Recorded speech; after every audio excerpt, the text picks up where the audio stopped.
जय गुरु जी। संगत जी, आपको पता है कि गुरु जी महाराज का लंगर प्रसाद और उसकी महिमा इतनी बड़ी है कि आपके घर में भी अगर कोई बीमार है और आप अगर बड़े मंदिर में या सत्संग में उस बीमार व्यक्ति के नाम से भी लंगर चखते हैं तो वो व्यक्ति घर बैठे भी ठीक हो जाता है।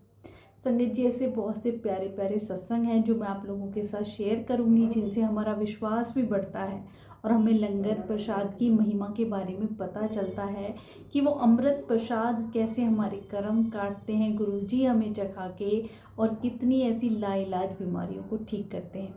संगत जी, गुरु जी के टाइम में जब गुरु जी फिजिकल फॉर्म में थे तो जलंधर में जब दरबार लगाया करते तो एक आंटी गुरु जी के पास आती हैं जो काफ़ी मॉडर्न होती हैं, आके गुरुजी के दरबार में बैठती हैं और गुरुजी से कहती हैं कि मेरे हस्बैंड को 4th स्टेज कैंसर है। डॉक्टरों ने जवाब दे दिया है, उनका बचना नामुमकिन है, पर मैं आपके पास आई हूँ, आप कुछ कीजिए। गुरुजी उन्हें थोड़ी देर बैठने के लिए कहते हैं। उस वक्त गुरुजी के दरबार में संगत जी, गुरुजी की पुरानी संगत श्री रघुवीर अंकल जी ने, कौन नहीं जानता है, गुरुजी के सेवादार रहे। उनके घर से लंगर बन के आया करता था। तो उस दिन लंगर में सरसों का साग और मक्के की रोटी बन के आई। तो गुरुजी ने आंटी को बोला कि आंटी लंगर चख लो। अब आंटी ने एकदम मना कर दिया और गुरुजी ने दोबारा बोला तो आंटी थोड़े रौब से गुस्से से में बोली कि आपको लंगर चखने की लग रही है, मेरा हस्बैंड वहाँ मौत से जूझ रहे हैं, उनका बचना मुश्किल है, तो मैं यहाँ कैसे लंगर चख सकती हूँ। फिर भी गुरुजी ने मुस्कुराते हुए कहा कि आंटी एक बार लंगर चख लो। अब गुरुजी के बार बार कहने पे आंटी लंगर चख लेती है। संगत जी, आंटी सरसों का साग और उसके साथ 3 मक्के की रोटी खा लेती है। थोड़ी देर बाद बैठने के बाद, उस वक्त फ़ोन बहुत कम हुआ करते थे, तो गुरुजी आंटी को कहते हैं एक सेवादार को बुला के कि पास में ही एक सेवादार हैं, उनका घर है संगत, जिनके घर पे फ़ोन है।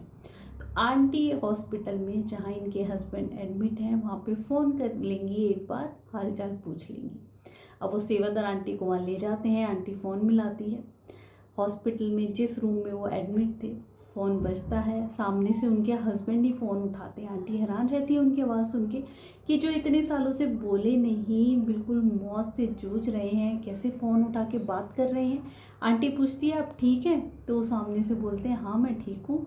तुम्हें पता है कि ऐसे एक गंजे से आए, वाइट कपड़ों में, वाइट कुछ कपड़े पहने हुए थे और मेरे को ना एक थाली दे के गए जिसमें मक्के की रोटी और सरसों साग था, और मैंने वो चखा, उसके बाद मुझे बड़ा अच्छा लग रहा है।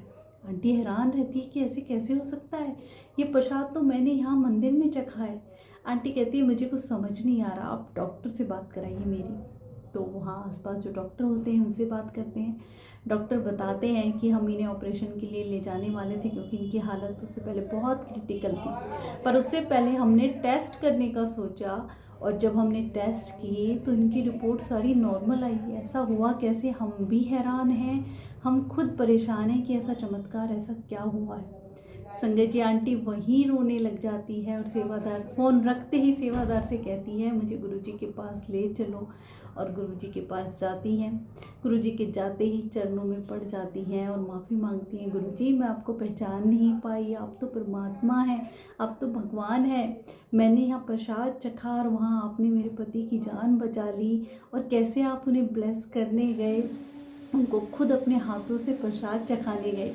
तो संगत जी, इतने प्यारे रब हमारे, आपने देखा उस प्रसाद में कितनी ताकत है, कितनी कितनी ब्लेसिंग। आंटी ने वो मंदिर में चखा और कैसे वहाँ पे उनके हस्बैंड ने फील किया और गुरुजी ने उन्हें ब्लेस किया।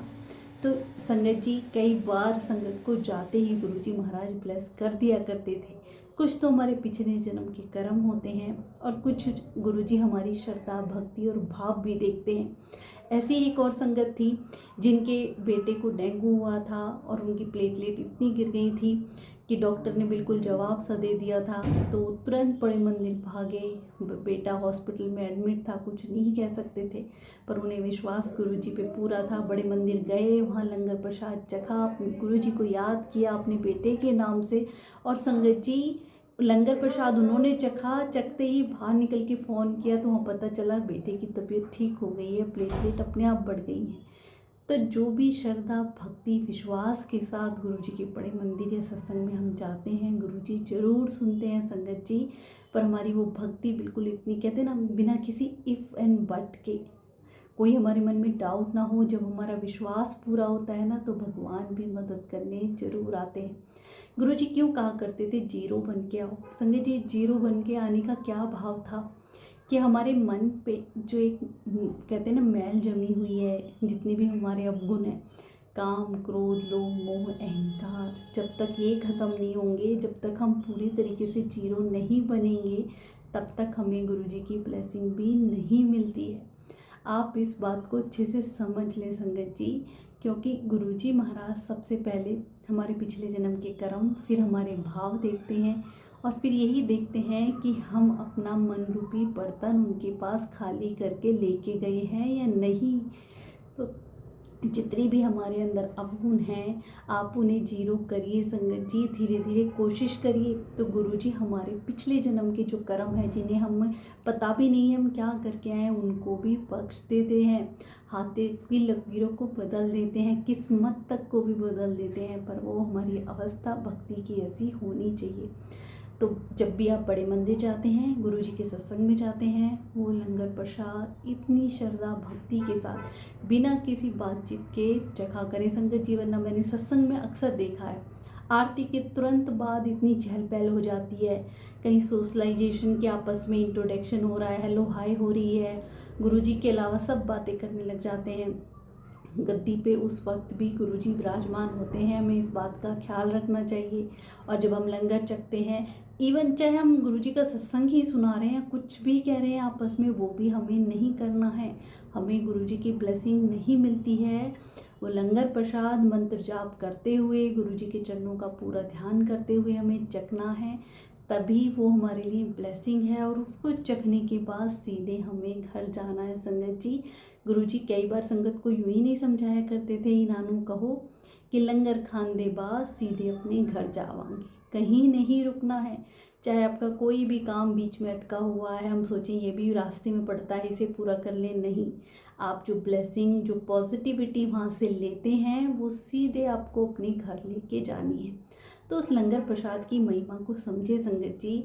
पर आजकल हम देखते हैं कि जितने भी ये सत्संग हो रहे हैं, इनमें शोशाबाजी ज़्यादा होती है, और मेन्यू की तरह से इतने सारे आइटम लगा देते हैं, वो लंगर प्रसाद की तरह लगता ही नहीं है। जो गुरुजी ने मर्यादा सेट करी, वैसे ही हमें सत्संग करना चाहिए, और बड़ी ही श्रद्धा भक्ति के साथ उसे खाने का पदार्थ ना समझ के, केवल एक प्रसाद, जब भी जो आपकी थाली में आ गया वो आपको पूरा फिनिश करना है। कभी भी जब सेवादार आपको परोसते हैं, तो ये ना कहीं थोड़ा कम करते हैं, थोड़ा ज़्यादा नहीं। जो गुरुजी ने ब्लेसिंग में दे दिया वही आपकी दवाई है, उसी से आपका इलाज है, उसी से गुरुजी आपके कर्म कटवाते हैं। तो इन कुछ बातों का ज़रूर ध्यान रखें।